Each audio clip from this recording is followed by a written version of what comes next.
महाराष्ट्र राज्य माध्यमिक आणि उच्च माध्यमिक मंडळाच्या वतीनं घेण्यात येणाऱ्या 10वी बोर्ड परीक्षेला शुक्रवार 20 फेब्रुवारी रोजी म्हणजेच उद्यापासून प्रारंभ होतोय।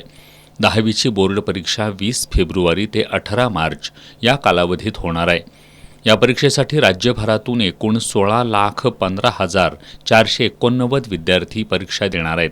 यामध्ये परीक्षेसाठी मुलांची संख्या 8,65,740 तर मुलींची संख्या 7,49,736 इतकी आहे। याशिवाय 13 ट्रान्सजेंडर विद्यार्थी देखील परीक्षेला बसणार आहेत।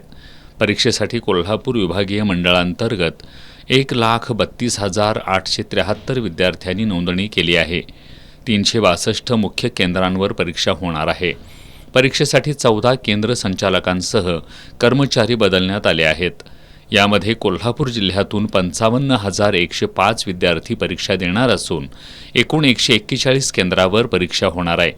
तसंच सातारा जिल्ह्यातून 38,127 विद्यार्थी परीक्षा देणार असून 116 केंद्रावर परीक्षा होणार आहे आणि सांगली जिल्ह्यातून 39,632 विद्यार्थी परीक्षा देणार असून 105 केंद्रावर परीक्षा होणार आहे। सर्व परीक्षार्थींना परीक्षेच्या निर्धारित वेळेआधी किमान अर्धा तास अगोदर परीक्षा केंद्रावर पोहोचण्याच्या सूचना शाळांमार्फत देण्यात आलेल्या आहेत। गतवर्षीप्रमाणेच यंदा 10वी बोर्ड परीक्षेसाठी निर्धारित वेळेनंतर 10 मिनिटं वेळ वाढवून देण्यात आला आहे। कोल्हापूर विभागीय मंडळाकडून 10वीच्या परीक्षेची तयारी पूर्ण झाली आहे। उत्तरपत्रिकांसह गोपनीय साहित्य परीक्षा केंद्रावर पोहोच झालंय। परीक्षा सुरळीत आणि पारदर्शकपणे पार पाडण्यासाठी मंडळानं कॉपीमुक्त अभियान राबवलंय।